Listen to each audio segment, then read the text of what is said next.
Well, good Wednesday morning, everyone. I'm glad you came to join me. Today, I want to talk about God's plan in your life. And let me start out by asking you this question. Have you ever found yourself in a position, a place, a relationship, maybe, that you never desired, never anticipated, or did nothing to get there? Let me show you a couple of examples of this that I find in the scripture. First is in Genesis 37. You'll find a very familiar story of a young man named Joseph. God was speaking to him through dreams and giving him a prophetic vision of what was to come. And it was wonderful for him. So the scripture picks up in Genesis 37 and says this. When Joseph's brothers saw him coming, they recognized him at a distance. As he approached, they made plans to kill him. Here comes the dreamer, they said. Come on, let's kill him and throw him into one of these cisterns. We can tell our father a wild animal has eaten him. Then we'll see what becomes of his dreams. Man, with brothers like that, wow. But when Reuben, this was one of Joseph's brothers, heard their scheme, he came to Joseph's rescue. And he said, no, let's not kill him.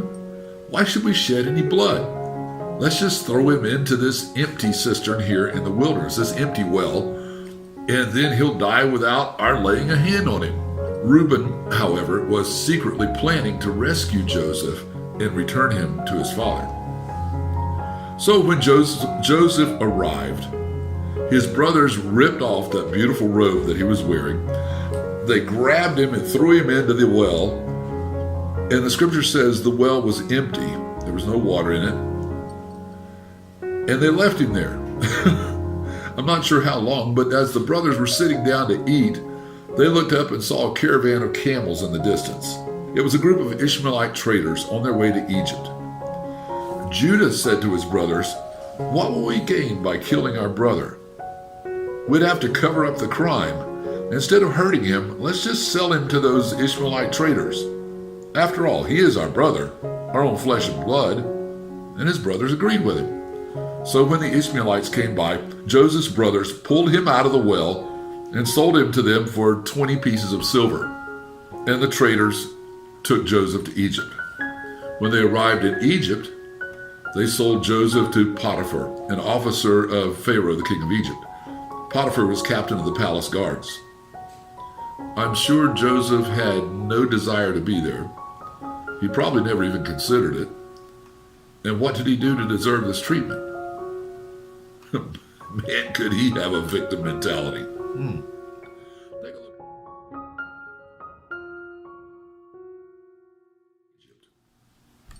Have you ever heard the term, there's a new sheriff in town? Well, that actually comes from another phrase that says, there's a new Pharaoh. And that phrase comes from this very passage. It's in Exodus 2. This new Pharaoh has said, no, these Israelites around here, they're going to become our slaves. And furthermore, when they have children, if it's a little girl, you let them live. If it's a little boy, throw him in the Nile River. The Nile River was full of crocodiles. The lady's name was Jochebed in Exodus 2. Now, a man of the tribe of Levi married a Levite woman, and that was Jochebed. And she became pregnant and gave birth to a son, and she hid him for 3 months because she knew what Pharaoh had commanded. But when she could hide him no longer, she got a papyrus basket, coated it with tar and pitch, basically made it waterproof. Then she placed the child in it, her baby in it, put it among the reeds in the shallow part of the Nile, and had his sister stand at a distance to see what would happen. About that time, Pharaoh's daughter came to the Nile to bathe, and her attendants were walking along the riverbank. She saw the basket in the reeds in that shallow section, and she sent one of her attendants to get it. She opened it and saw this cute little Hebrew baby. Then Moses' sister, remember the one that was watching from a distance, asked Pharaoh's daughter, do you want me to go and get one of the Hebrew women to nurse this baby for you? And Pharaoh's daughter said, yeah, that's a great idea. Please do. So the girl went and got Jochebed, the baby's mom. Of course, here they are back together again. Pharaoh's daughter said to Jochebed, please take this baby and nurse him for me, and I will pay you. What an awesome story. That was so cool. But man, did it change. Because the scripture says when the child grew older, Jochebed had to take him to Pharaoh's daughter. And he then became the son of Pharaoh's daughter. Certainly unexpected. So let me ask you again. Have you ever found yourself in a position, a place, maybe a relationship that you had never desired, never anticipated, and did nothing to get there?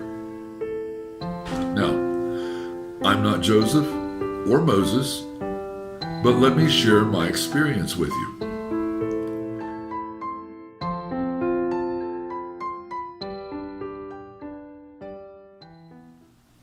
It seems that all my life I have enjoyed music. I grew up in a church where we loved singing. In junior high school, I'm dating myself. Junior high school was grade 7, 8, 9.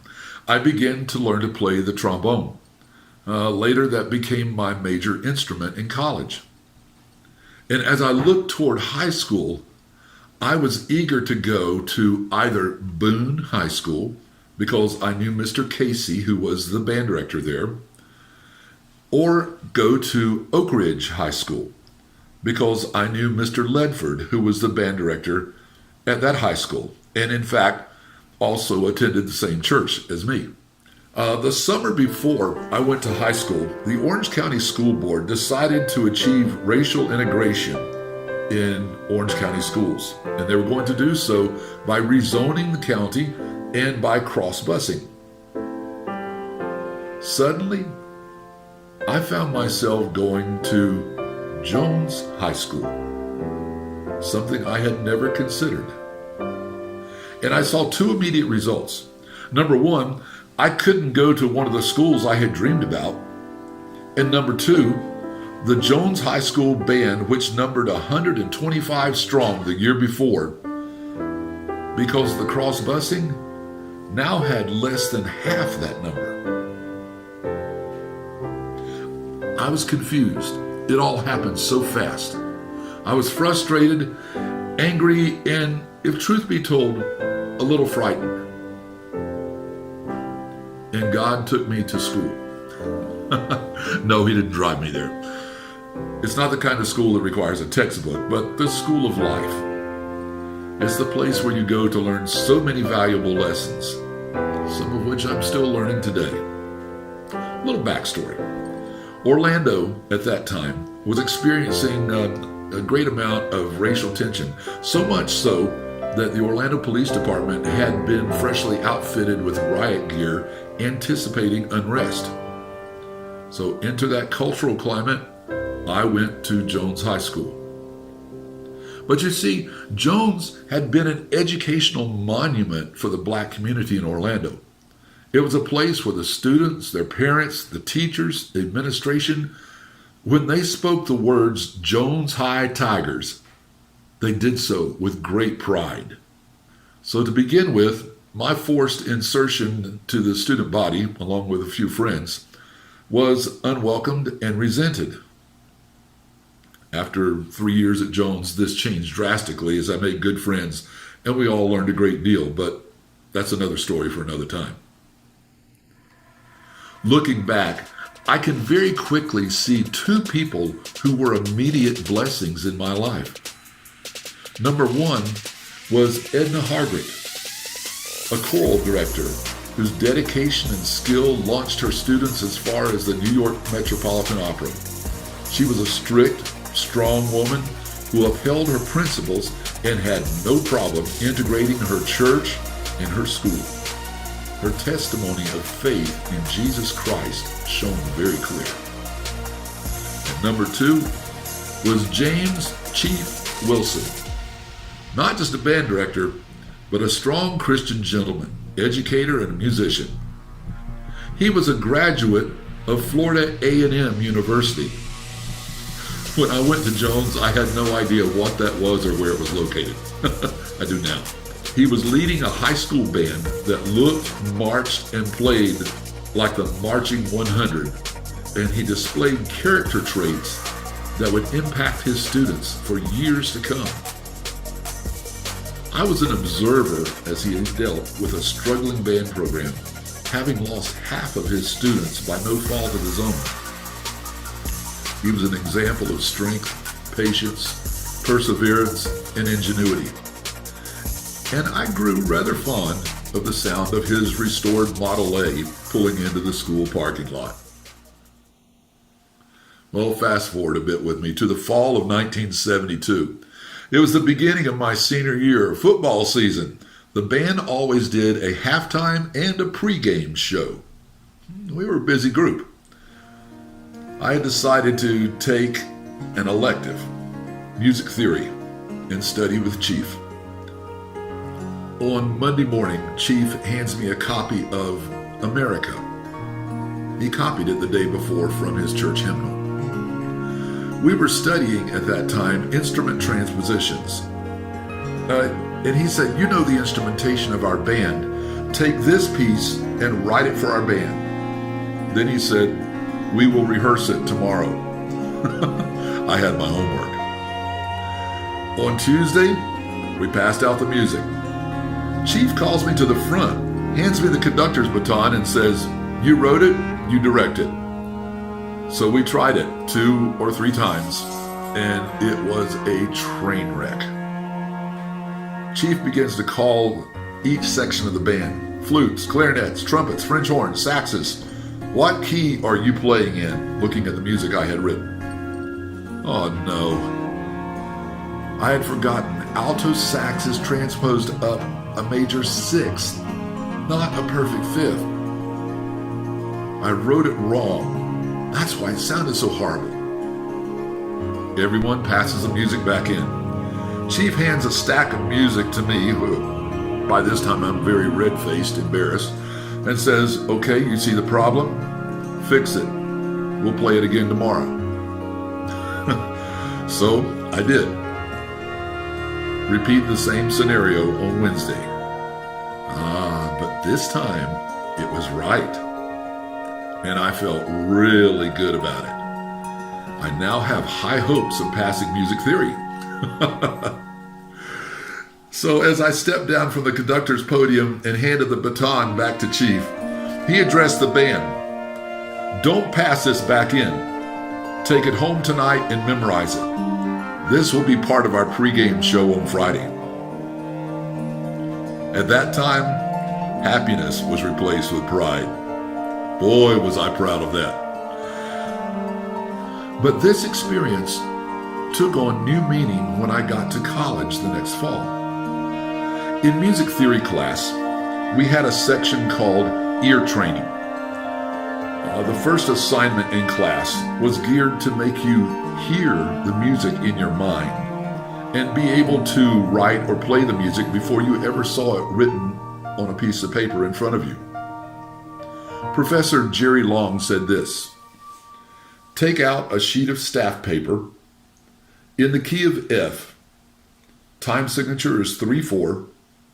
Write the melody to America." I thought to myself, are you kidding me? I did it in like 10 seconds. The rest of the class hated me that day, and from what I'm told, the rest of the semester, because one of those people in the class would later become my wife. Was it just the rest of the day? I was so bored I wrote it again, this time in 4/4, and did a jazz arrangement. Angela told me she thought I was just a show-off. Maybe so. Well, 3 years later, beyond that, the same professor took on the project of writing the orchestra parts for a 50-minute TV broadcast. He asked me to take a shot at writing the orchestration for a 30-second advertisement spot. That too became an education. I learned things like you put the chord in the brass lines. You don't make the violins play triple stops. And I know any string players that might see this are now rolling their eyes and probably dying laughing. But do you see the progression? That which seemed terrible to me put me in a place where God could bless me with the education I needed. It affected my life for years to come. So let me share with you just some of the lessons that I learned. Number one, from my parents. You live your life with honesty and integrity. You don't lie about something, like your address, just to escape where God is taking you. Number two, Edna Hargett and Chief Wilson. Be the best educator possible, but always give God the credit for placing you where you are. Sometimes that's really difficult. And number three, Chief Wilson. Even in the face of difficulty and situations beyond your control, do your best. And don't forget to have a little ingenuity. Number four,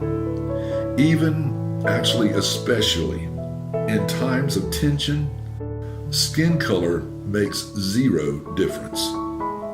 Listen, as you go through life, you will always find wonderful people.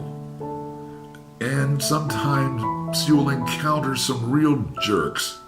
And you know what? Skin color doesn't make any difference because they come in all colors.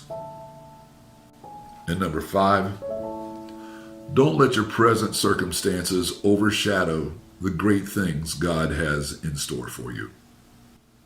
Now, I'm not sure I made any earth-shattering contributions in high school, but I sure learned a lot. And I'm still learning to this day.